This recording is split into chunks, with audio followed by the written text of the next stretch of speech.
Good morning, everybody. Good morning, Jim. Folks, we got a treat for you today. On the first half of our show, we have with us Commander Dan O'Shea. He's a retired U.S. Navy SEAL commander with extensive experience in special operations, counterterrorism, and hostage recovery. We're going to talk about the Israeli-Hamas war and the latest news about the 6 hostages who were executed. That plus a couple more things we're going to talk about on the second half of the show on today's what, Jim? What is this? Live from the Patriots Prayer Network. I love it. It's 2 guys, 1 coup. Wake the hell up, America.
Now we're pumped.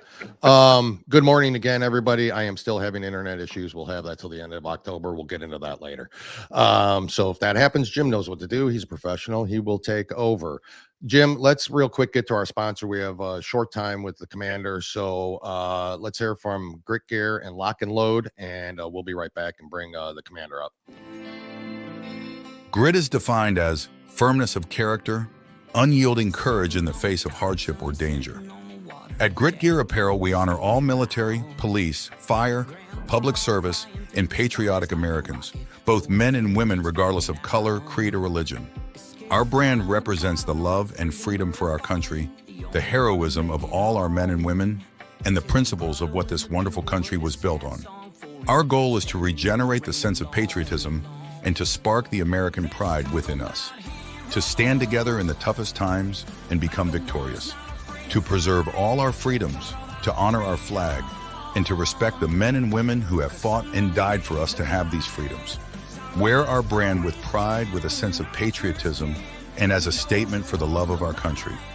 Whether you're military, public official, or civilian, our brand is for you. Together we stand as Americans.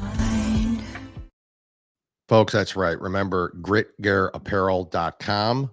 Also, lockandloadcoffee.com. Please go there. Use coupon code 2GUYS. You get 10% off your first order. Free shipping on everything over $125. Veteran supported, America first, family owned and operated company. Grit Gear Apparel and Lock and Load Coffee. Briefly, Commander Dan O'Shea is here with us. During his military career, he served in various leadership roles within the SEALs team, gaining a reputation for his expertise in planning and executing complex missions in high-risk environments. The commander is well known for his role as a coordinator for the hostage working group in Iraq, where he was responsible for coordinating all U.S. government efforts to recover American hostages.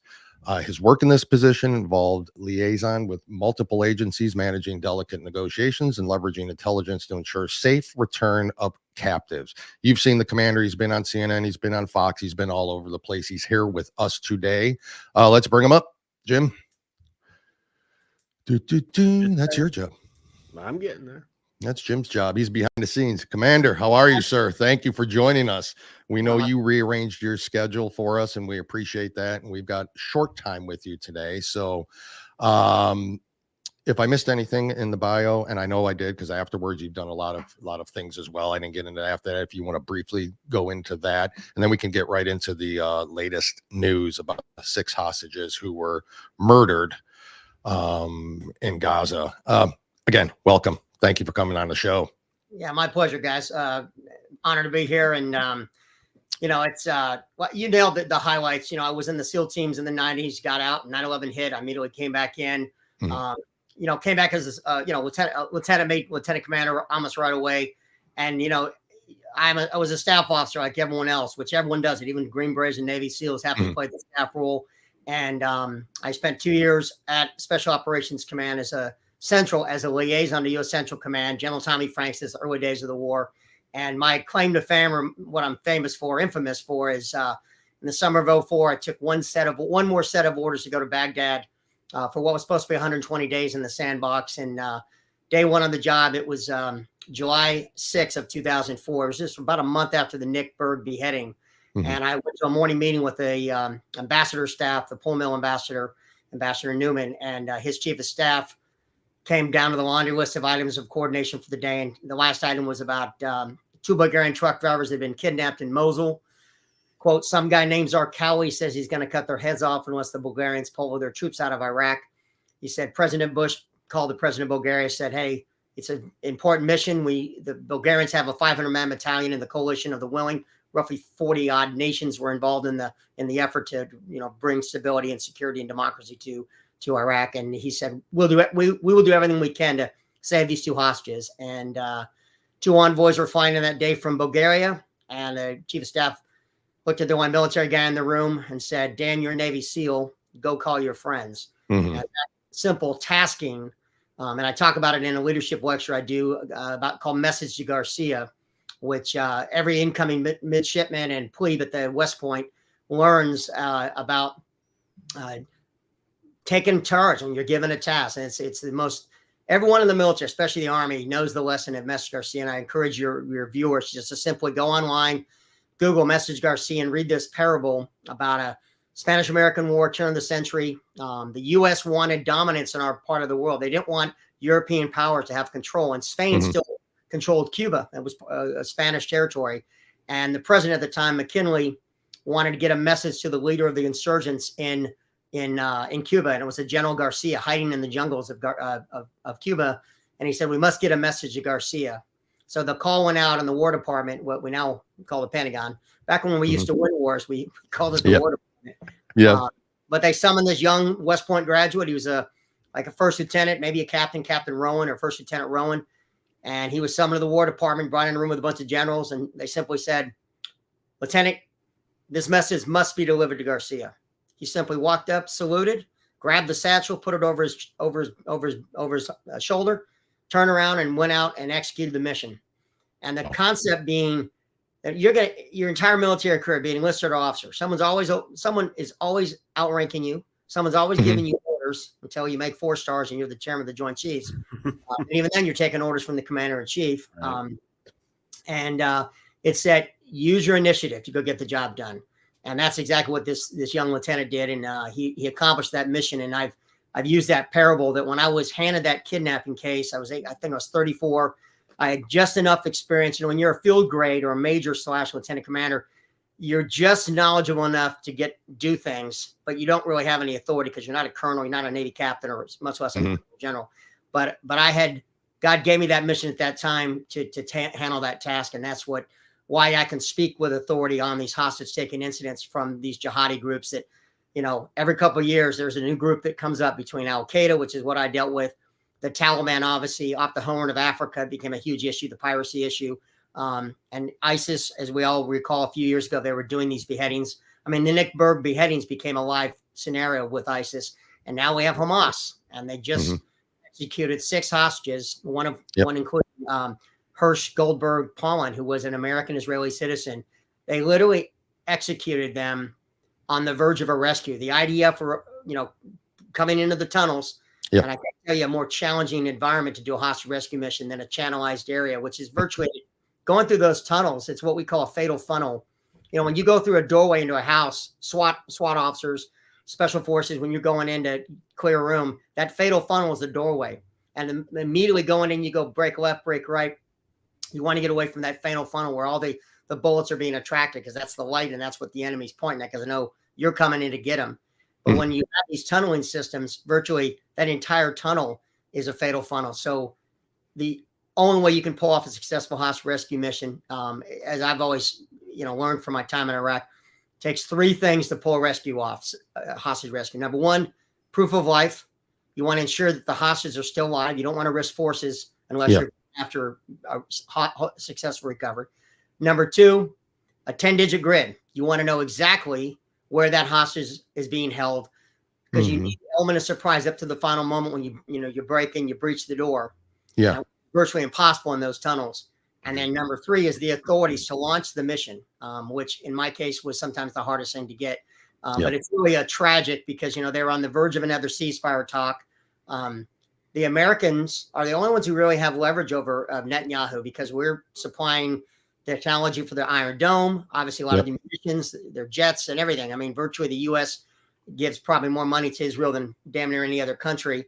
And we're the only ones who could leverage that. And so the whole emphasis is the American hostage still being held. They're the bargaining chip. They're the they're the aces in the hole. And for them to execute not only the other hostages, but all six, including the American, it just shows what Israel is dealing with. And the hard part is, the world is turning. The world is putting pressure on Netanyahu, and our own government, which I'm appalled at the utter incompetence of the money that was funded. I mean, you go back, and I can go back and give a whole history lesson. We should do a podcast just on hostage terrorism alone. And I can give you guys going all the way back to the 1972 Olympics, because that's the first terrorism raised its ugly head. That famous photo. Now, you guys are old enough. You got gray in your beard. You might remember it. I was a kid. I was born in 67, so 72. Yeah. I vaguely still remember the image of that Palestinian terrorist leaning over the edge with that balaclava on. Remember that famous photo? And then we had the American embassy overthrown in 1979. The irony is, it's the grandsons of the men of the terrorist cell that overthrew the American embassy, because the mullahs in Iran, they're the ones that are financing all of this. And I don't know if your viewers should know this, because this is open source. It's in the news. September 11th of last year. And I have the article because it's in the presentation I deliver. It's a Reuters article. September 11th of 2023, the U.S. released $6 billion to Tehran for assets or whatever that were being held. $6 billion. And of course, the administration says, oh, it's because we're not going to allow it. It's only going to be used for humanitarian purposes. Right. Well, if you're given $6 billion to take care of, things that need to be, every government has to pay for. Well, what else can you devote $6 billion towards? Correct. Proxy groups, Hezbollah, Hamas, who are literally throwing missiles into Israel every day. Israel's constantly under attack. They're surrounded by the enemies. But even after this American is murdered, executed, our president has the gall to tell Netanyahu to publicly go on record that he's not doing enough. He's asked by a report going to the helicopter, and he says Netanyahu is not doing enough. And it just goes to show you, like we're living in bizarro world. We are. So is that your opinion as well? I mean, what is your opinion? Do you think that Netanyahu is doing exactly what he needs to do from an expert? He's got to do whatever he needs to do. It feels. Is there something he could now maybe try this a little more? I mean, listen, they've virtually destroyed Gaza. Now, I'm not on the ground, and I commented, and I say this always: if the person on the ground has the best situational awareness of what needs to be done, and Biden, who has, he's. I mean, don't quote Dan O'Shea, quote Bob Gates, Robert Gates, former CIA director, former Secretary of Defense. When he wrote his memoirs, he famously talked about, quote, then Vice President Joe Biden. He's been wrong on every national security policy since the dawn of time. And I'm a political animal. I've been following. I knew who Joe Biden was when he got elected senator. I knew it out in California because I was fascinated by politics. And hell, half my high school class in my yearbook was like, they thought I was going to be the next JFK because I was going to go to the Naval Academy, go serve, and then come back and run for office. And God forbid, I realize I would never want to be anywhere near a politician. I do, but the worst, to be honest.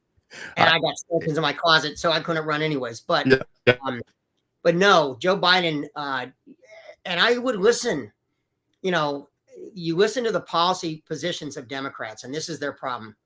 They view the world from the lens of what they know, what the Judeo-Christian or Western ideology. They cannot look inside the mind of a jihadist and understand them. And they try and understand them, and they put the guilt on us. They put the blame on the West and the colonial powers that preceded us.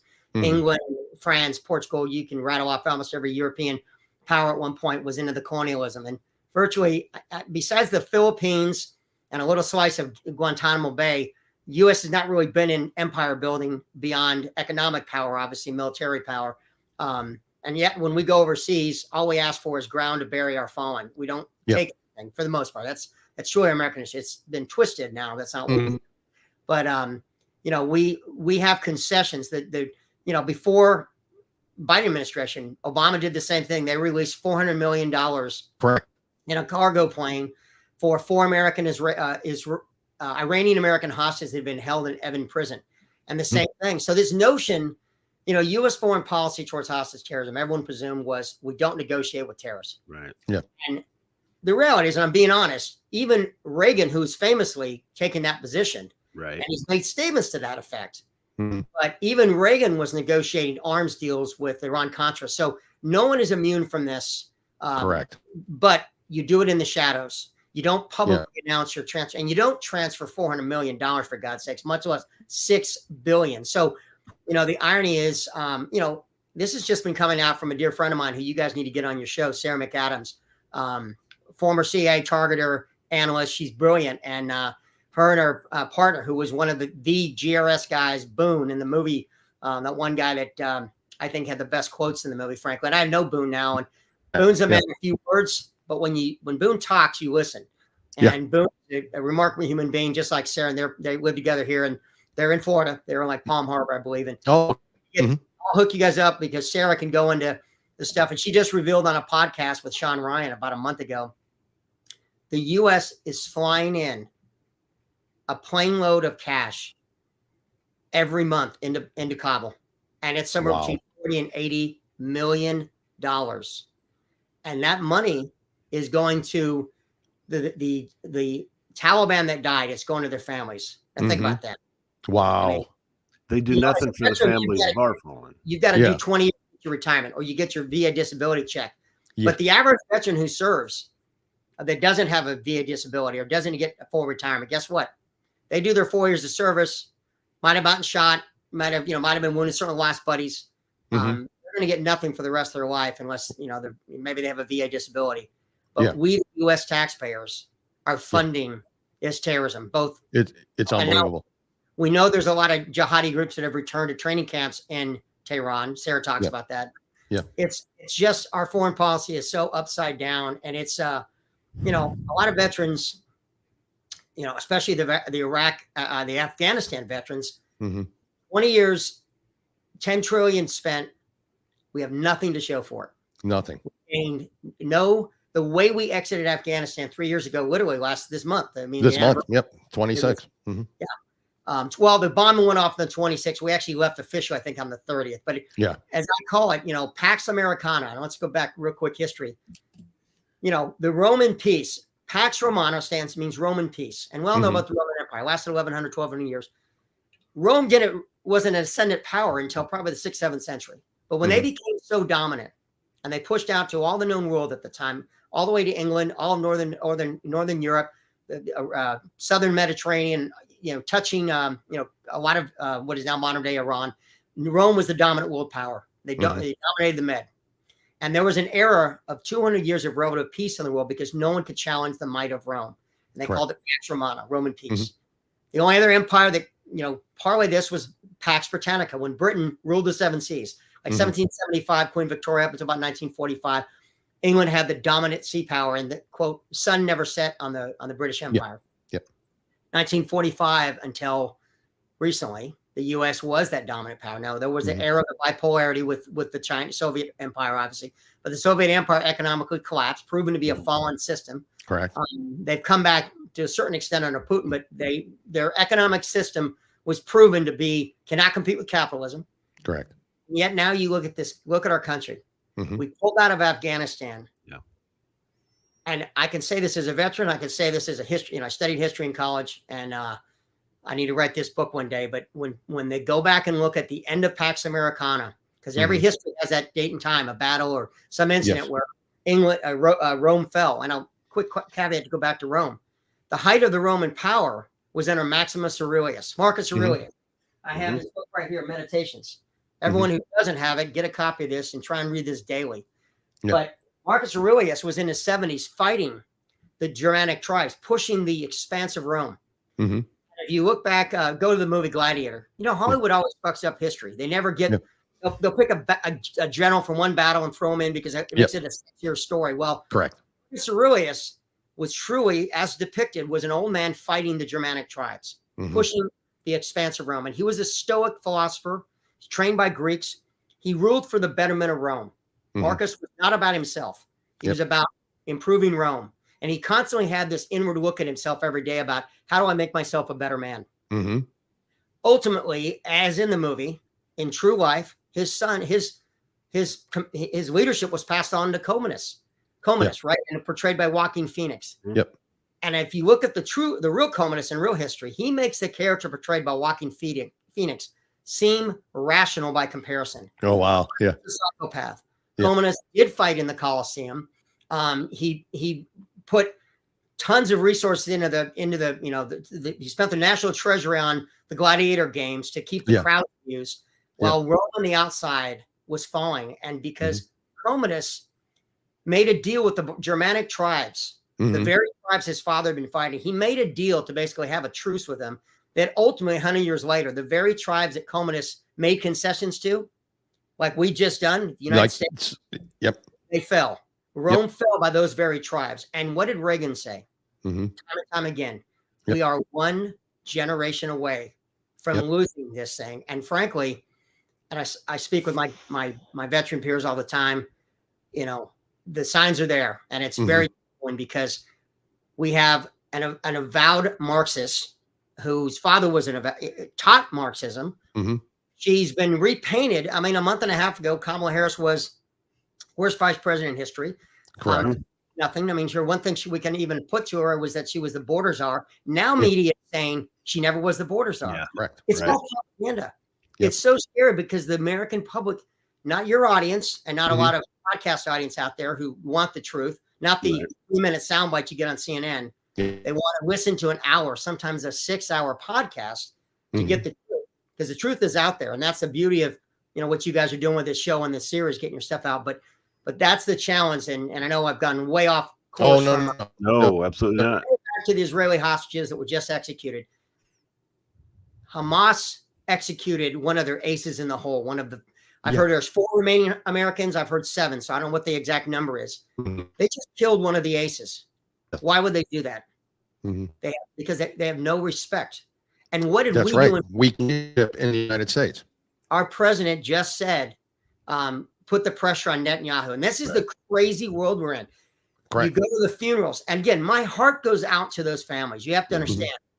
I took every kidnapping case in Iraq personally. I didn't just go after the kidnapping rings targeting Americans or Brits or Europeans. I spent more time talking to Iraqi families who had someone taken hostage. And, just the ideology and the evil of that mindset that we're dealing with. And you've got huge crowds in Israel putting huge pressure on Netanyahu. And it breaks my heart because they think that making concessions is somehow going to bring the rest of these hostages home.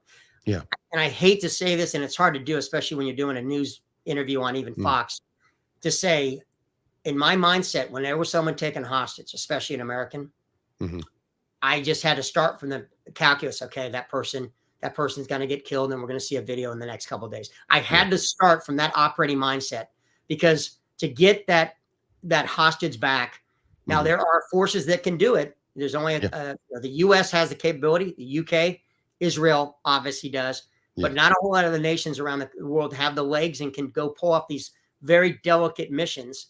Yeah. But at the end of the day, Netanyahu is trying to basically eradicate an existential threat, and the only way you Correct. do that is to root out Hamas. And the sad part is, you go to any of the polling, the overwhelming majority of Gazans are overwhelmingly in support of Hamas, and this there will never be peace in the Middle East. Yes, correct. I mean, that's the bottom line, right? And that's what we think. They're just, no matter what, there won't be peace until they're eradicated. Huh? If Israel leaves, there'll be peace. Right? Yeah, not even then. The mullahs in Tehran, yeah, they have an apocalyptic vision, and I'm not a Shia scholar, so I'm not, don't have your viewers, but I've spent 20 odd years in the Middle East. I spent a lot of time studying my enemy, if you will, and they believe that the end of Israel, a mushroom cloud over Tel Aviv, means the return of the Mahdi, the 12th Mahdi, which the end of times. That's why they are suicide bombers. They live for this. They live to die. And, I've had conversations with, my Iraqi and Afghan, interpreters and peers and partners. And, they have a apocalyptic vision of what the future is, which is why they are willing to die. And if you think about it in reality, and I had this conversation with one of my interpreters in Baghdad, he was he was a college educated kid. He just finished college, young kid.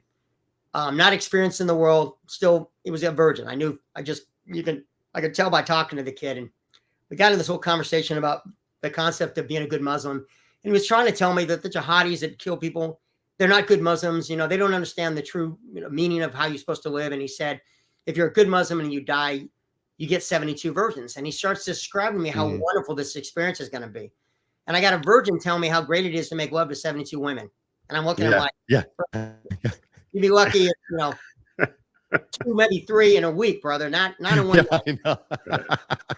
And the irony of it, he literally said to me, and the best part, Mr. Dan, he said, the best part is when you wake up the next morning, they're virgins again, meaning they're pure and they're chaste, right? Because they have this whole concept about, virginity and all the rest, and I'm Catholic, so I get the whole ideology about, no sex before marriage and all the rest, and the sin of adultery and all the rest of that.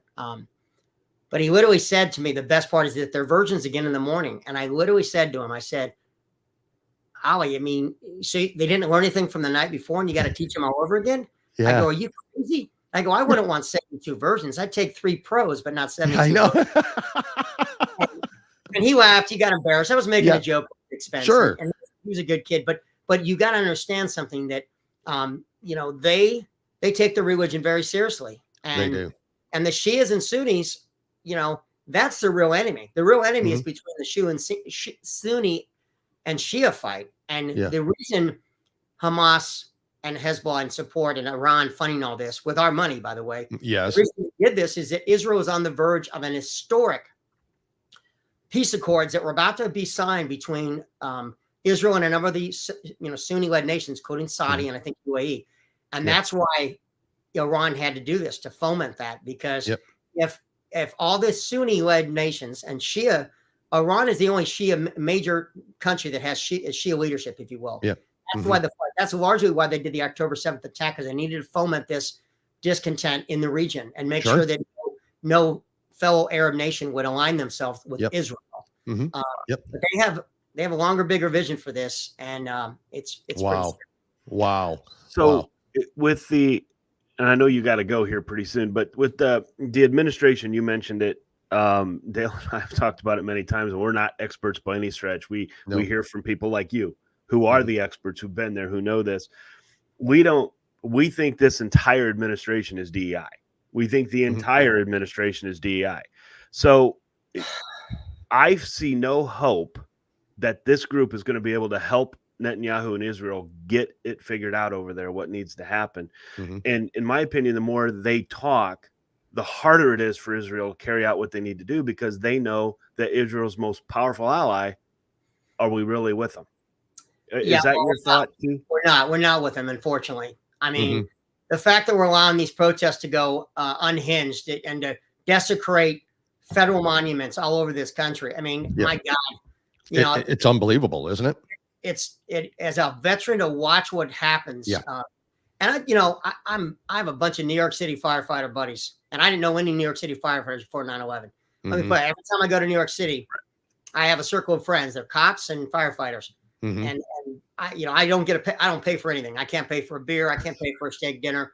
Yeah. But I get to hear their stories, and I have a very close friend who just retired. He was pretty much a new guy, a probie almost on 9/11. Been in the department maybe a year and a half, and he ended up rising up through the ranks and their special operations. The guy's he's amazing. What I love about it is my good friends are my personal heroes, including these firefighters. Wow. And he just just moved to Florida like everyone else. He just retired. I was down in Florida. He's an hour south of me. We just hung out a weekend or two ago, and what he shared with me as on behalf of the firefighters in New York City, they said to see these kids marching through New York City, Columbia University, New York University, waving these Gazan flags, these Hamas flags.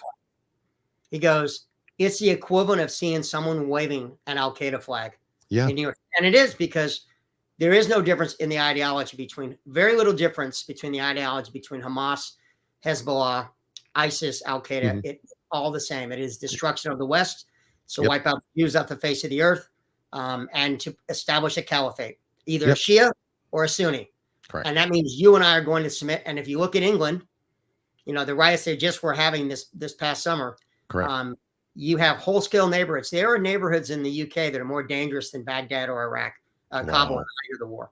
And it's you've got guys in England going to jail for posting memes.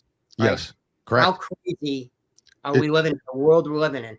How far are we away here from that, Commander? I mean, it's you take a look at a city like Minneapolis or that kind of demographic. I don't think we're that far away from that happening right here, if not almost there now. Well, but to your point, we just appointed the Democrats. Just appointed a guy who's been to China 30 times. That's right. A National Guard, quote, Command Sergeant Major, as he calls himself, without doing those duties. In fact, abandoning his battalion. Let's not get into that today, but there's no question. And then the stories are coming out about all the men that basically is calling Waltz out for what he is. But not that he's just a coward. That's been pretty evident. He did not call out the National Guard when Minneapolis was being destroyed. He was a 24-year veteran of the National Guard. And his comment was, he defended his decision by saying, well, the National Guard, they're just a bunch of cooks. That's what he said. Wow. So he let Minneapolis burn. And now the Democratic Party thinks he should be the second, one heartbeat away from the presidency. Along with the worst vice president ever. Well, you saw him yesterday he was asked about the 6 hostages being murdered at the county fair. He walked away. He walked away.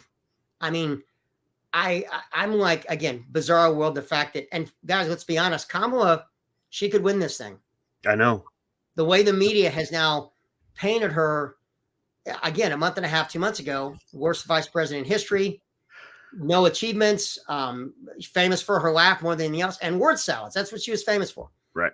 And she spun this whole, I mean, I didn't watch the DNC convention. I saw the highlights. This her whole campaign strategy is now joy. It's like when Obama, remember the hope posters for Obama? Yeah. Famous picture of Obama, kind of like it was, who was the, oh my God, Andy Warhol. Sorry. Remember it wasn't Andy Warhol, but remember Andy Warhol was famous for painting certain things, but that one artist did the hope picture of Obama. And largely hope was the theme of his administration that got him elected. If you think about it, hope, right? Because hope. Well, now Kamala is using the word joy. Joy is now, her strategy. And I'll just quote, I think it was Gates again, who said, hope is not a strategy, and under Obama, when the Chimpak girls were kidnapped, the 400, 500 girls in Kenya, where it was in Africa, Nigeria, sorry, they were putting up these signs. Michelle Obama's holding a sign, let the girls go, free the girls, free the Chimpak. And I'm watching going, you think this is having any curry or favor in these hostages back? I mean, it's again, the Democrats are just not willing to look at the world for what the world is, because they have this hopey, joyous view of the world. It's utter nonsense. And I'm sorry, but, we are dealing with the end of American dominance in the world. Pax Americana ended 3 years ago this month. And now we're seeing the results of it because no one respects us. And we've got, Houthi rebels are firing rocket ships at U.S. war vessels, U.S. flag vessels. This is just, we're not intimidating anyone these days. And yes, we have gone diversity, equity, inclusion, did not earn it. However you wanted your definition. I call it DIE as in die, because we're dying on the vine. U.S. military. I mean, I'm sad to report, I graduated from Annapolis 34 odd years ago, 35. Been back a couple times the last 2 years. I've spoken at the academy to the midshipmen for what's called a dining in or dining out. It's like a company party, and I was the guest speaker. And I got to spend the day with the mids. And I tell you, it breaks my heart because the mids are no different. Those 18-year-old kids that show up in Annapolis and West Point and Air Force Academy, they want us to go serve their country. But the administration and leadership has embraced this wokeness that it's infected it. And plebe year doesn't last 9 months. These kids are not. And when I talk to the midshipmen and I tell them what it was like when I was there, they look at me like they look embarrassed because they realize, they admit to me, it wasn't that tough. It wasn't that hard. And I'm a SEAL who went to Ranger School. And I always get asked, what's the hardest military training you ever did? And I go, I survived plebe year at the Naval Academy in the early 90s. And because it was 9 months.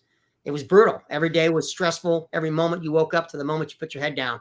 Constant pressure, constant stress. But I loved it because obviously it made everything, not saying BUDS was easy because it wasn't, but I didn't have to do a differential equation in BUDS training. I had to do some physics, but I didn't have to do, a double E exam back with a mechanical engineering, whatever, quiz or some craziness, which, but it's, and I think it's proven in that, look around the cabinet.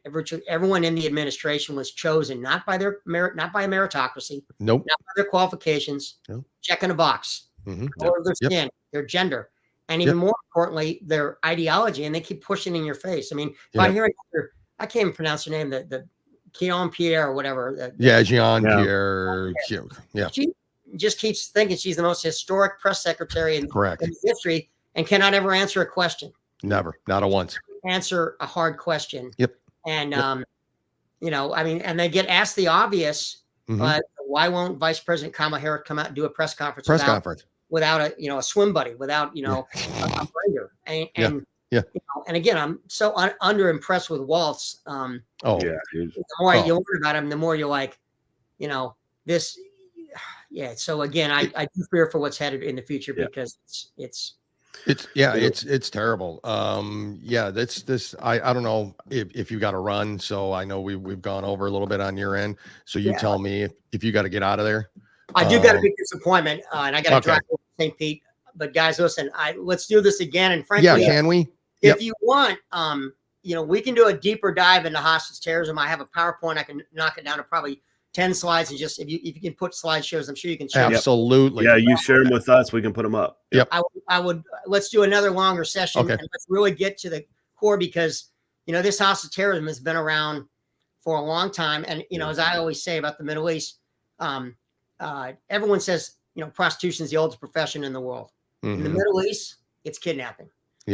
And that's how they found brides. I mean, they got more camels, they got more horses eventually, but they got brides that way. But kidnapping has been around since the dawn of time, and it's biblical, right? And Quranic, if you will. And but now, as I always say, kidnapping is how terrorist organizations. It's how they negotiate with the West. And we're not holding any cards anymore. We aren't. We have we don't have any face cards. We have 2s and 4s, and we're out of luck. And hell, an American was executed over the weekend. You didn't even get a statement from the president who was on the beach. You got a nice photo op of them in the Situation Room. Yeah, we have a video. We have a video to show later of him walking out. It's unbelievable. It's an embarrassment. Absolutely embarrassment. Commander, thank you so much, man. As always. Sorry about again. You are always welcome. You are always welcome. Yeah, always. It's an open invitation for you. So I stay attuned to the news, guys, like all of us. And we've got a very important election. Take your friends, your family. I mean, I know Florida's, thank God, has gone red. We have the best governor. I think DeSantis needs to be a presidential candidate. I think he. I do have too. tremendous respect for DeSantis, and he's been a remarkable governor. But Yes. we do have some future leadership that can get this country on the right path. But Correct. this nonsense we currently have, and diversity, inclusion, and equity. Yeah. What the initiatives stand for. We're dying because of it. And, Well, the good news is we have another major business that's getting rid of it. So Coors, another business that's, I mean, so it's all coming out, and the more and more, but it's going to take votes. We're going to have to vote in a way where it can't be rigged, right? So you just got to get out and vote. It's that important. I mean, I get my balls busted because I go on CNN. Yeah. I go on all the networks. I don't care. Doesn't matter. NBC. I've never turned down an interview ever, because I feel I have a moral obligation to I speak the truth. And to be honest, they keep calling. They asked me to come back.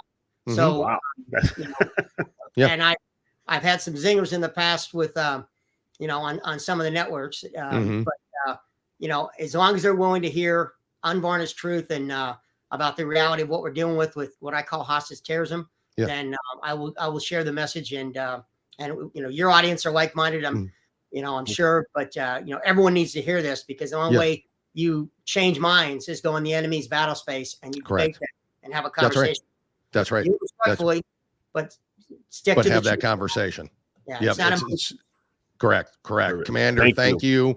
We'll let you go. We appreciate your time. Thank you very much. We will be in touch, and we will do a full show and make sure that happens whenever you've got time. We'll reach out and make sure we set up a date for that. All right. Great, guys. Looking forward You're to the best. Thank you, man. Appreciate it, my friend. It's been an honor. Bye. Yeah. Take care, guys. You too. Well, I mean, if you hate the truth, then you won't like Dan O'Shea. What did you think about money being flown in to Kabul? Yeah. To give money to the Taliban fighters' families that died. It's the first I've heard of that. It doesn't surprise me, obviously. But that's the first I heard of it. And I believe Sarah McAdams can fill us in on a lot more. So I'm good. We're gonna hold the commander up to that. I wrote it down too. I'm like, that is a person we will get on this show, because that's important. I was shocked. Yeah, the whole time. And here we are going to an event this weekend, the Warrior Shield Foundation and the Warrior Fest, where it's organizations, it's nonprofits like them that have to take care of our homeless vets. Well, on a bigger scale, you've got Tunnels to Towers, you've got Warriors, you've got bigger scales, but they do the same thing. They help our veterans. They build houses. It's just anyway. So let's play the commercial. Let's do that. Let me get to that real quick here. I'll make sure we do that, and then we'll be back. And hopefully I'll be back. I was in and out the whole freaking time there. We'll get into that. Here's Grit Gear, Lock and Load. Be right back. Grit is defined as firmness of character, unyielding courage in the face of hardship or danger. At Grit Gear Apparel, we honor all military, police, fire, public service, and patriotic Americans, both men and women regardless of color, creed, or religion. Our brand represents the love and freedom for our country, the heroism of all our men and women, and the principles of what this wonderful country was built on. Our goal is to regenerate the sense of patriotism and to spark the American pride within us, to stand together in the toughest times and become victorious, to preserve all our freedoms, to honor our flag, and to respect the men and women who have fought and died for us to have these freedoms. Wear our brand with pride, with a sense of patriotism, and as a statement for the love of our country. Whether you're military, public official, or civilian, our brand is for you. Together we stand as Americans. That's right, folks. Together we stand as Americans. That's www.gritgearapparel.com and www.lockandloadcoffee.com. Use coupon code 2 guys, you get 10% off your first order, and you get this another new hoodie, by the way. Yeah, folks. Great. Another new one. God, they're so comfy. I'm telling you, I am sleeping in them. Yeah, I'm buying some shirts at the event this weekend. So me too. Yeah, me too. So again, Yeah, again, we will be broadcasting live Friday and Saturday from the beautiful Rosen Center in sunny Orlando, Florida, or potentially heavy downpour Orlando, Florida. But at any rate, we'll be indoors. We'll be at the event for the Warrior Shield Foundation. You go to www.warriorshield.org and you can learn more about it. There's still you can get tickets for the concert, and I think for the gala still.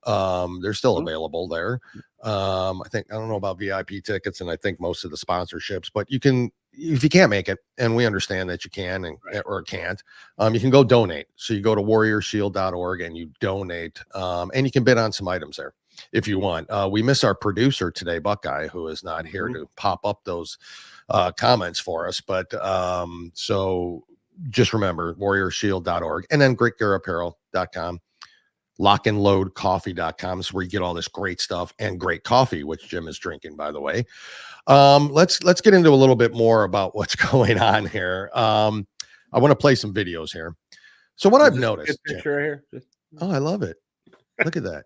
I like it. The pose, the slurping of your gums, slapping together with that delicious coffee. Yeah, I don't imagine Rich is watching. He's probably busy on his way. Yeah, well, they're all going down there. Obviously after the Sub-Zero mission, they've already pulled out their vehicles and are headed to Florida. It's going to be a great event. I can't wait. I'm very, very excited about it. And I'm assuming in a conference center with 5 billion other people, I will get better Wi-Fi still. So, folks, listen. It's Cox Wi-Fi. I called him. I didn't mean to be disrespectful, but at one point I went away for a minute or two. I mean, I was gone. You went out of the studio. I went out of the studio. I backed out. I was done. It was over. But there was one good moment. When I was gone. You left and your screen froze. You were like, I was. It was a great picture that was stuck there for like a minute. It was great. Oh, was it great for you? Yeah. Was it good for you? It was asshole? Good for me. Was it? Well, while I was stuck like that, I texted my guy from Cox and I said, "This is effing bullshit."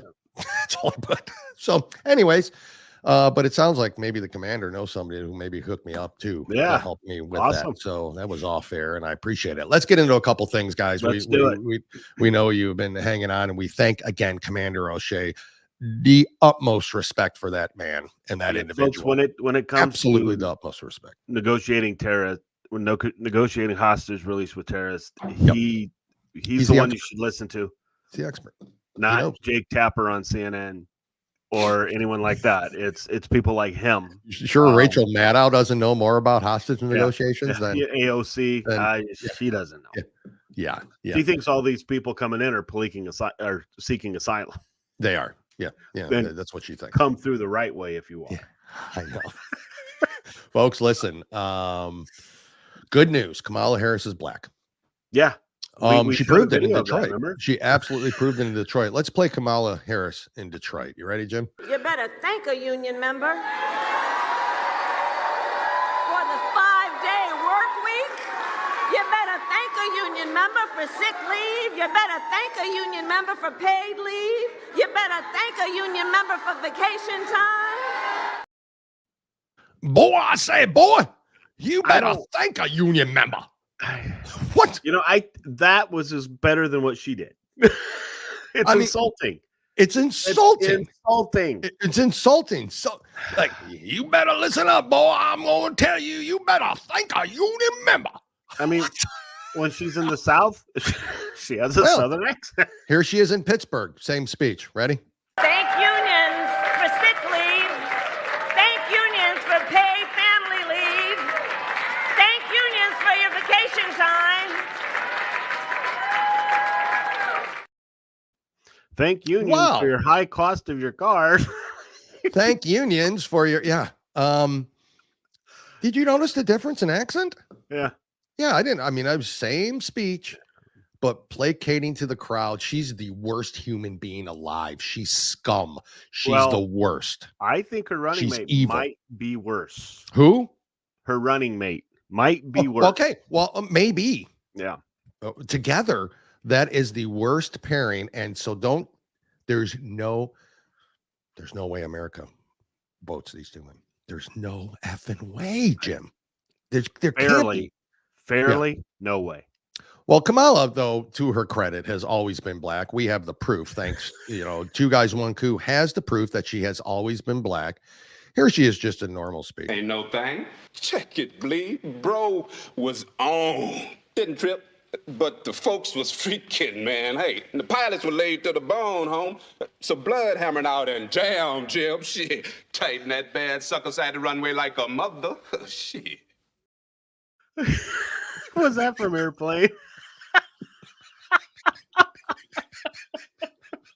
Whoever put that together. And if you're just listening, I don't know why, because you don't get to see our beautiful mugs. But if you're just listening, it was Kamala. Obviously, the voiceover was from Airplane, but it was perfectly done.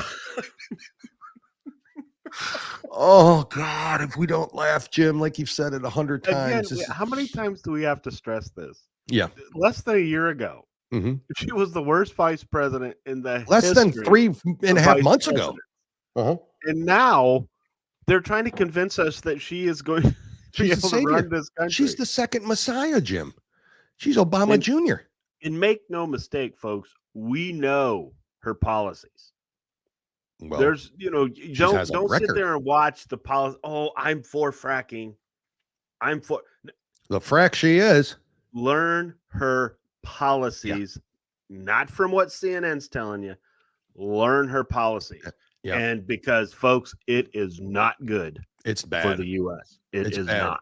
Do you want to see where Kamala grew up in the hood? You want to see her hood? I've seen. Let's take a look at her hood here. Yeah. Moving on up.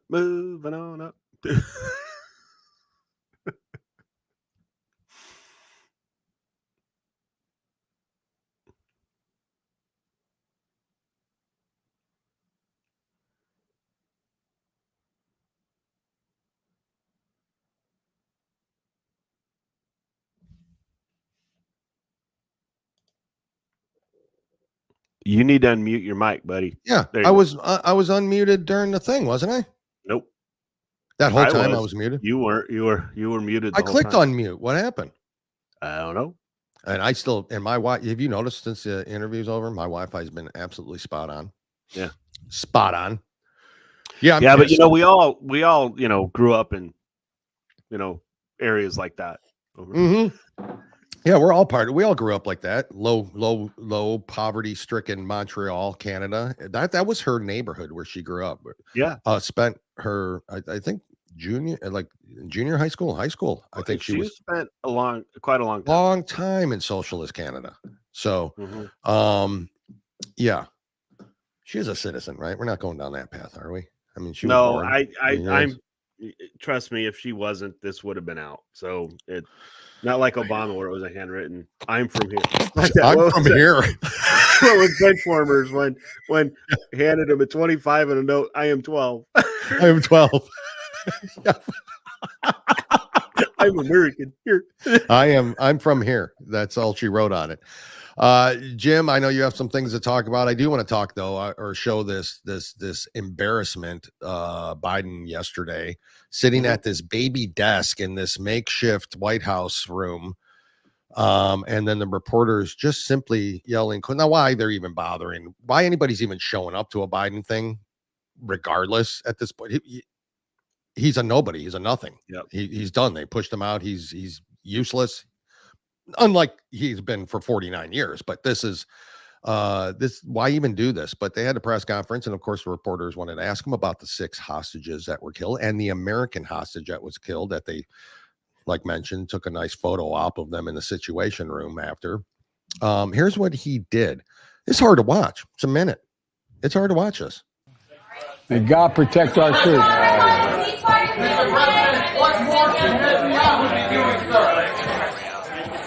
President Biden.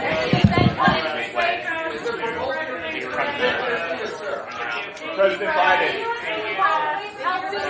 Thank you so much for coming. We're coming this way. We're coming this way. We'll start moving this way, guys. We gotta go out. We gotta get out of here. Look at the ship. Emily, we're moving that way. We gotta go. We got to start moving. Thank you so much. President Biden, do you support free IVF for parents? This way, guys. Thanks. There's his handler. Have to remove him. Thank you. Free IVF for parents, do you support that proposal, President Biden? Thank you. Thank you, Press. Thank you. Mr. President, will high grocery prices affect the election concern? If you didn't know any better, you would think somebody did that on purpose. Where there was nobody in the crowd, but they added the crowd noise. Yeah, you would think so. But no, that really happened. That's what happened. Look, it's just a walking dead, this guy. You know, absolutely an embarrassment. But what's with the little baby dad? Where did they hold this? What was the purpose of it? What? Look, he hasn't been running the country since he. Of course not, Jim. Right. I mean, we know that. And sure. Kamala's not going to run it either. Right. No. There's no way in hell. They only are using her because they need that money in the coffers. That's it. That's it. The only reason she's in there. Yeah, because otherwise they couldn't take that money and give it to anybody. So she was installed, like we know. But it's just an embarrassment. The whole situation is an embarrassment. And American Israeli hostage died. Got murdered. Can't answer the question. Kamala has not come out and answered the question. All they said was Netanyahu has to do more. Do more.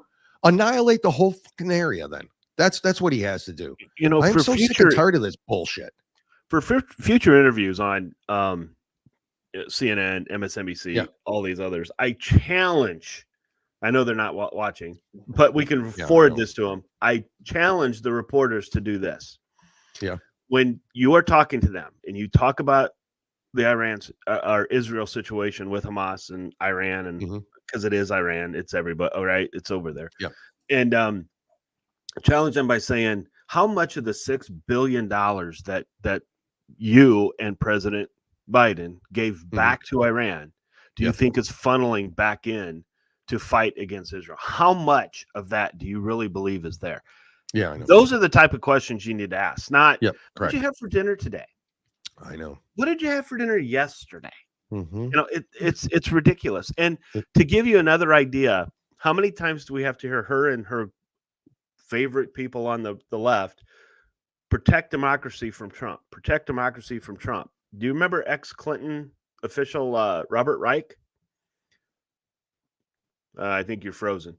But he wants Elon Musk investigated and possibly arrested for what he is doing with social media.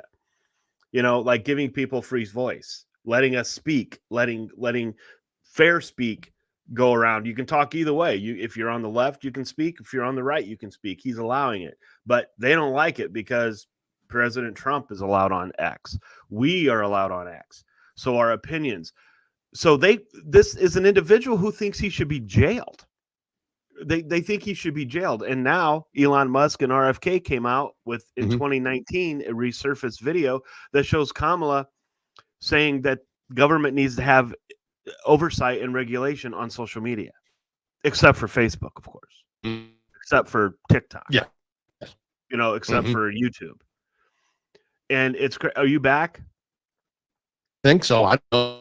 Yeah, you're kind of cutting in and out. But so what do you think about that? Where, you know, we are a threat to democracy. President Trump is a threat to democracy. Yet we see these claims and now ex-Clinton officials saying that we need to jail Elon Musk, but we're going to let Zuckerberg go free when he actually admitted what he did. Yeah, of course. You might not be able to hear me. You might be in and out. I mean, obviously, that's it's free speech. And she said it was a privilege. When it's a right, it's in our Constitution. Right. And she calls it a privilege. Yep. How much she doesn't know. That's how embarrassing this whole thing is. It's crazy. Jim, do you have anything else today, or just that discuss? We talked about Molson Coors Light or Coors is getting rid of DEI. Yep. Stay tuned. I want to get more information on this, but a former Democrat Governor Hochul's aide her husband are now under investigation for espionage, basically. But of course. Governor Hochul knew nothing about it. She fired and nothing. her. Yep, that's right. It's like, well, we didn't know, So I don't know enough about it to go into detail, but kind of pay attention to that. And Yep. real quick, Mhm. Volkswagen Yep. may close German plants as cheap Chinese cars flood the European market. Wow. Volkswagen closing plants. Gee, who allowed that to happen over there? Yeah. When Liberal President Trump was leaderships. president, Yep. China was being held at bay. Held at bay, folks. Now this. They're running roughshod. Yeah, they are. They are. It's unbelievable. Jim, let's remind everybody of these upcoming schedules. We don't have the times yet, and we will post that on our Facebook groups and all that when we will be recording live, but it will be Friday. It will be Saturday this week. So mark your calendars, tell your friends, tell your family. We're going to bring you some heroes, some true American, the ones on the ground doing the hard work for our veterans and our first responders and our Gold Star families at the Warrior Fest this Friday and Saturday in Orlando, Florida. We will be there broadcasting live. Hope to bring you a lot of the behind the scenes, some interviews, definitely some interviews, and some other information, how you can help this organization. If you can attend, and if you're in the Central Florida area and you're listening to this, if you're within an hour's drive of Orlando, there's no reason why you should not go to this event Friday night and Saturday. There's no reason why you shouldn't go. But you can't. Supporting our troops, folks. It's supporting our veterans. And supporting our veterans. That's right. Which we didn't play the Warrior Shield ad, did we? I think we should right now. Yep. Jim, just for your information, folks, and it'll tell you a little bit more about it if you're just joining us.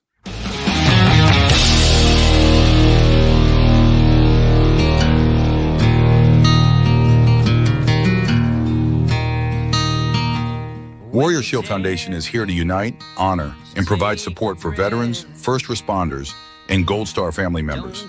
The foundation will enable them to find the help they need through direct assistance or by connecting them with our shared vision network. Using data-driven models, we provide solutions that make a long-lasting difference. We, along with our partners, are dedicated to bringing together like-minded groups and individuals who have committed to making a difference in the lives of our hardworking, everyday heroes. We bridge the gap by connecting warriors or their families with the assistance they deserve and require, such as service dogs, wheelchairs, counseling, scholarships, and team building retreats, to name a few. You can help right now to make a difference for those who have helped and protected us all. Warrior Shield Foundation, selflessly doing for those who need it most. It's a long way to home,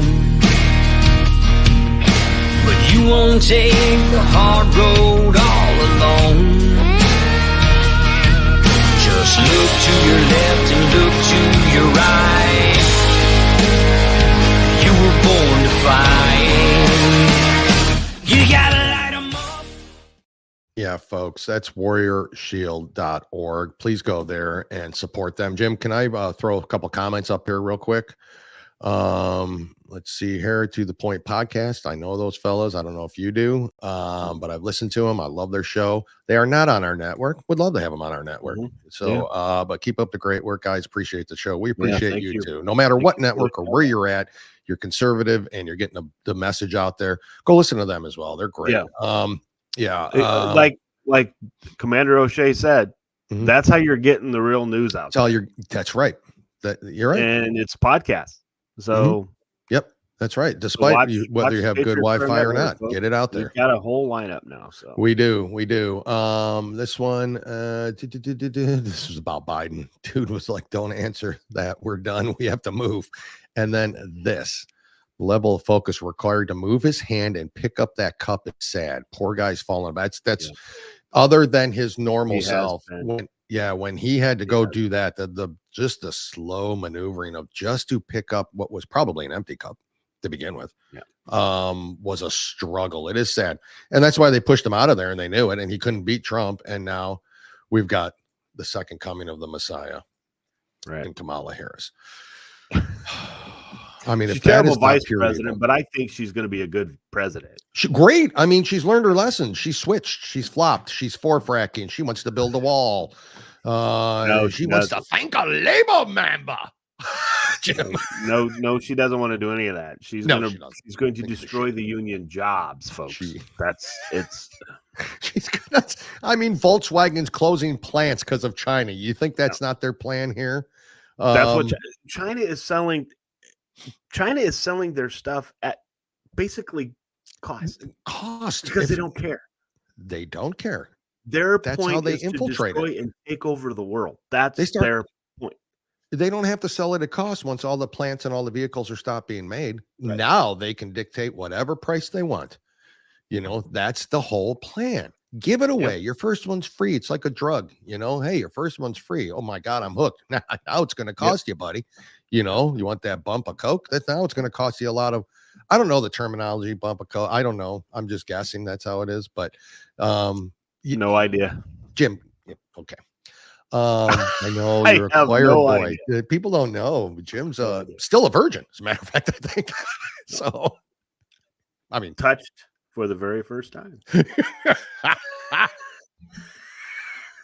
I'm not singing it. Oh, damn it. Damn it. You and Madonna.